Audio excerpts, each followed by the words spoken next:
Here's something nobody talks about. Most people don't quit learning English because they're lazy. They quit because they sit down, open their laptop, and genuinely don't know what to do next. And that silence, that moment of, okay, now what? It's brutal because you want to improve. The motivation is there, but wanting something and knowing how to get it are two very different things. You scroll through YouTube looking for the perfect video. You open 3 tabs. You close 2. You start a podcast, pause it, think maybe you should be writing something instead, and 20 minutes later, you've done basically nothing. And then comes the guilt. Always the guilt. Why can't I just focus? Other people seem to figure this out. What's wrong with me? Nothing. Nothing is wrong with you. The problem isn't your motivation. It's not your talent. It's not how smart you are. The problem is that nobody ever taught you how to study alone. We just assume people know, but they don't. And that's what we're going to talk about today. This is the English Conversation Podcast. I'm Sarah. And I'm Mike. Today, we're talking about how to study English by yourself, without a teacher, without a classroom, and still make real progress. Because here's the truth. Most of your English journey will happen alone. Classes help. Conversation partners are valuable. But the majority of your growth happens in the quiet moments, the ones where it's just you. And if those moments feel confusing or frustrating, you're not going to keep going. So let's fix that. Can I be honest about something? Please. I think studying alone feels hard because it's emotionally strange. There's a loneliness to it that people don't talk about. Say more about that. When you're in a class, you have structure. Someone tells you what to read, you have deadlines, you have other people around you. Even if it's difficult, you're not alone in the difficulty. But when you're studying by yourself, it's just you and the silence, and this vague feeling that you should be doing something, but you're not sure what. And comparison starts creeping in? Constantly. Other people seem to speak so fluently. Why am I still struggling with basic things? Which is almost never accurate. You're comparing your internal struggle to someone else's polished surface. You have no idea how much they struggled to get there. But it feels true, and feelings are powerful. They really are. And another reason studying alone feels hard is that there's no immediate feedback. When you're talking to someone, you know right away if they understood you. But when you're alone, reading, listening, you finish and think, did I actually learn anything just now? Or did I just consume content? That uncertainty is exhausting. It is, and it makes you question whether your efforts are worth it. Which brings us to the real issue. Structure. Yes, the lack of it. Here's what happens. Someone decides to improve their English. They're motivated. They find podcasts, apps, YouTube channels. They have everything they need. Too much, actually. Exactly. They're overwhelmed. And because there's no clear path, they do a little of everything and a lot of nothing. Monday, they try an app. Tuesday, they watch a movie.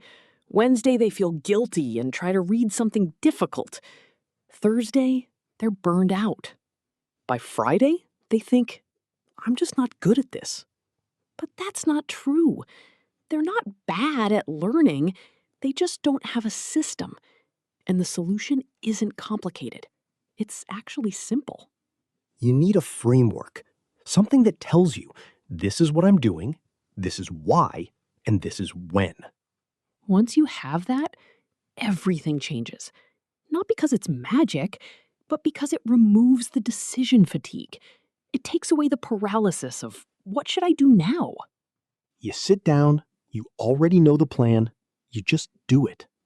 So let's talk about what that looks like in practice, because I know what people are thinking. That sounds great, but I only have 20 minutes a day. 20 minutes is plenty. Consistency beats quantity every time. I'd rather you study 15 minutes every day than 3 hours once a week. Let's build a realistic 20-minute routine together. Okay. Imagine it's morning. You have your coffee. You have 20 minutes. First 5 minutes, input. Listen to something short. A podcast clip, a news story, a YouTube video. Something you enjoy. Don't try to catch every word. Just listen actively. Pay attention to how things are said, not just what. Next 5 minutes, process. Pause. Write down 2 or 3 expressions that caught your attention. Not vocabulary lists, just things that sounded natural or useful. Maybe I could use some help, or it didn't work out. Simple phrases that native speakers use without thinking. Next 5 minutes, output. Say 3 sentences out loud. Use one of the phrases you just wrote down. Talk to yourself. Narrate your thoughts. This feels strange at first. It does, but you get used to it. Nobody's listening. You're allowed to sound silly. Last 5 minutes? Quick check. Look at one sentence you said. Search for it online. See if native speakers phrase it that way. Make a small correction if needed. 20 minutes. Done. And it sounds almost too simple, right? But that simplicity is exactly the point. Exactly. And here is what really matters. You don't need to do something different every day. Repeat the same routine. Routine is your friend. The less you decide each day, the more energy you have for actual learning. Okay, let's talk about the part everyone struggles with. Speaking. Right. How do you practice speaking when there's nobody to speak to? This is the number one question we hear, and I understand why. Speaking feels social. It feels like it requires another person.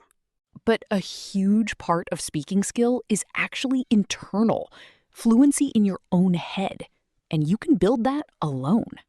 Here are 3 concrete ideas. First, narrate your life. Describe what you're doing out loud in English. Very realistic. You need a framework, something that tells you, this is what I'm doing, this is why, and this is when. It's what actually happens. The point is, you're producing language in real time. Nobody needs to hear it. Second, shadowing. You listen to someone speaking and repeat immediately after them, almost at the same time. You copy their rhythm, their pronunciation, their pauses. It builds real muscle memory. Find a speaker whose voice feels natural to you and shadow them for a few minutes a day. Third, record yourself. I know nobody wants to do this.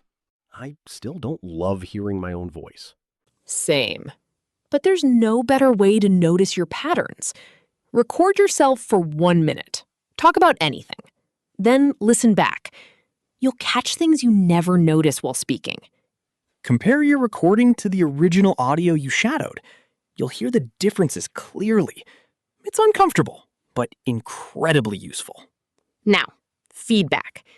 This is where a lot of people feel stuck. And it's a fair concern. How do I know if I'm doing it right if nobody tells me? The honest answer is you won't catch everything alone. Having a teacher or a conversation partner will always add value.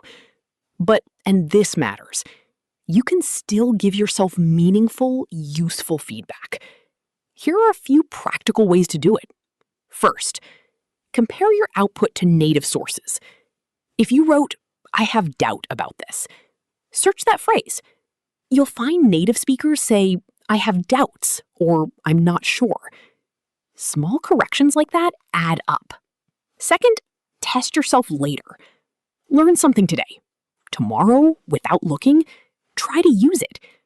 If you can't, you didn't fully learn it yet. That's useful information. It tells you exactly where to focus. Third, track your mistakes. Keep a simple note on your phone. Write down errors you catch yourself making. After a while, patterns appear. I always forget the preposition here. I keep saying depend of instead of depend on. Those patterns are exactly what you should be targeting. Okay, I want to talk about something every listener has probably felt: I think I know what's coming. I understand everything, but I can't speak. Yes, that one. And it makes complete sense. When you listen, you're recognizing words. When you read, you have time. But speaking, you have to recall words instantly, build grammar in real time, and sound natural all at once. These are completely different skills. So if you understand but struggle to speak, that is not a sign something is wrong with you. It means your passive vocabulary is bigger than your active vocabulary. Your recognition is strong, but your production is still catching up. That is completely normal. The gap between understanding and speaking closes with one thing: output practice. Not more input. That's not a sign something's wrong. It means your passive vocabulary is bigger than your active vocabulary. That's normal. You have to use it to own it. So if you understand everything but can't speak, good, you're normal. Now start speaking more, even if it's just to yourself. Before we close, let's look at a few expressions from today's episode. Figure something out. To solve a problem or understand how to do something. I finally figured out how to use that app. Struggle with. To have difficulty with something. I'm struggling with the past tense. Keep going. To continue. To not stop. It's hard, but you have to keep going. Catch every word. To hear or understand each word. The audio was fast. I couldn't catch every word. Get used to. When something starts to feel normal with practice. At first it was strange, but I got used to it. Add up. To accumulate over time. Small corrections add up to big changes. These are phrases native speakers use every day. Using them naturally makes your English sound much more fluent and much more real. Okay, a challenge for you. 7 days, 20 minutes a day. Day 1. Write down your routine. And I mean physically write it, not just think about it. Input, process, output, feedback. Keep it simple. It doesn't have to be perfect. You can always adjust it later. Days 2 and 3, just follow it. Don't evaluate it yet. Don't change it. Just do the thing and see how it feels. Day 4. Pause and notice. What's working well? What feels awkward or forced? Day 5, make one small adjustment. Just one. Don't rebuild the whole thing. Days 6 and 7. Keep going. Let the rhythm settle in. By day 7, you'll either have a routine that genuinely works or a much clearer picture of what to change next. Both of those are good outcomes. Here's what I want you to remember from today. The problem isn't you. It's almost always the lack of a clear structure. Once you have a simple, consistent system, you stop fighting yourself. You stop spending your study time deciding what to study. You just sit down and do the work. And that progress compounds. Each day builds on the last. Before you know it, you're speaking more confidently than you ever thought possible, on your own, at your own pace. We'll be back next time with more. But before you go, one last question to sit with. What would your English look like in 6 months if you followed a consistent system? Not a perfect one, just a consistent one. I genuinely think most people would surprise themselves. I think so too. And the only way to find out is to start. That's everything for today. Thank you for being here. Take care of yourself and keep going.